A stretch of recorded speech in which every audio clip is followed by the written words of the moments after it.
Question numero dos is, what is the best type of business funding for construction companies and for real estate investing?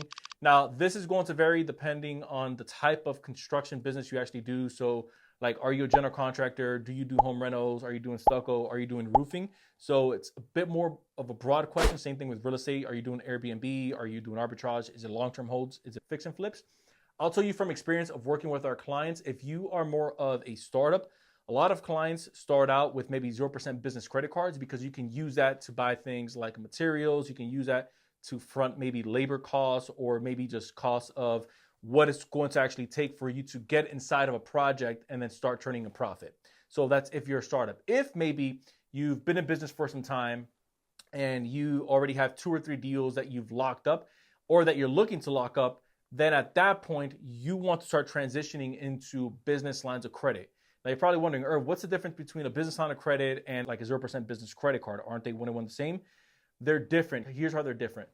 I like to look at 0% business credit cards kind of like an Army Swift knife where I can do anything I want with it. So I can use it for purchases. I can use it for everyday transactions like I mentioned earlier, buy materials. So that's paint, tiles, shingles, maybe garage doors, whatever it is that you're working on, right? But you can't necessarily use that to swipe your way into buying a real estate deal or to maybe pay for contractors or for a subcontractor. So at that point, you will need to get what's called a business line of credit, because the way that it works is, let's say you have a $100,000 business lines of credit that gets deposited into your account. And so that's as good as cash, meaning you can use that money to wire it to maybe a title company if you're buying a deal, to the seller of a property, or again, to cover payroll. But the cool thing about this is that you only pay interest on the amounts that you use on that line of credit. So if I have a $100,000 business line of credit and I'm using, let's say, $25K for a project, I'm only paying interest on the $25K. Once I pay that back, the cool part about this, that again makes it different from a business loan for that matter, is that it replenishes the account. So now I have access again to $100,000 that I can go back out, rinse and repeat the process. Question number 3 is, how important is a business address and how do I get one? Business addresses are crucial when you are setting up your business.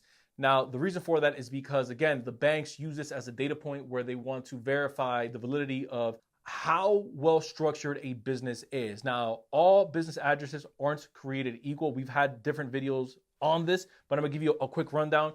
You'll have a brick and mortar location, which is exactly what that sounds like. That's if you're leasing out a spot, that'll be the address that you'll use whenever you're applying for funding or whenever you're building out your business credit profile.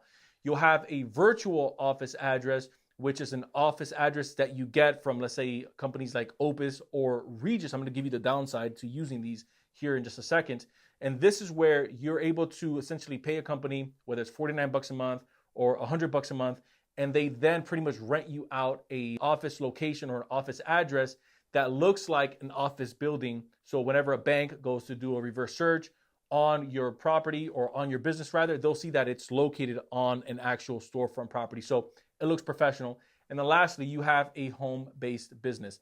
Now, the pros and cons of each of these, like anything else, is the pros of having an actual brick and mortar location is that's your actual office building, so you don't have to really mess around with that much.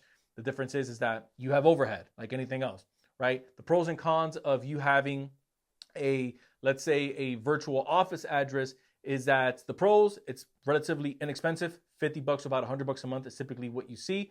The part that kind of sucks about it, if you're not careful, is if you get an address that's attached to maybe a company that was previously renting that out and they committed fraud or there was like a scam and it ended up on the news, then anytime that a bank goes to pull that address up, guess what? It's going to be linked to your address, which is what you want to be careful for and why you always want to do what I call business address audits. And then when it comes to home-based business address, banks, again, don't mind using that to help you get access to business credit lines.